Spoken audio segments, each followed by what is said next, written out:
ന്യായാധിപന്മാർ അധ്യായം 4. 4-ാം അധ്യായത്തിൽ എത്ര വാക്യങ്ങളുണ്ട്? 24. 4-ാം അധ്യായത്തിൽ എത്ര ശീർഷകങ്ങളുണ്ട്? ഏതെല്ലാം? 1.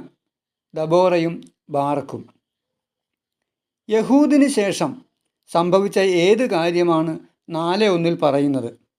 യഹൂദിന് ശേഷം ഇസ്രയേൽ വീണ്ടും കർത്താവിൻ്റെ മുമ്പിൽ തിന്മ ചെയ്തു.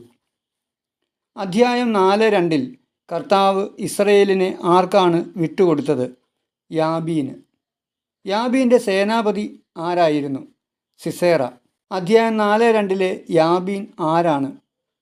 ഹാസോർ ഭരിച്ചിരുന്ന കാനാൻ രാജാവ്. സിസേറ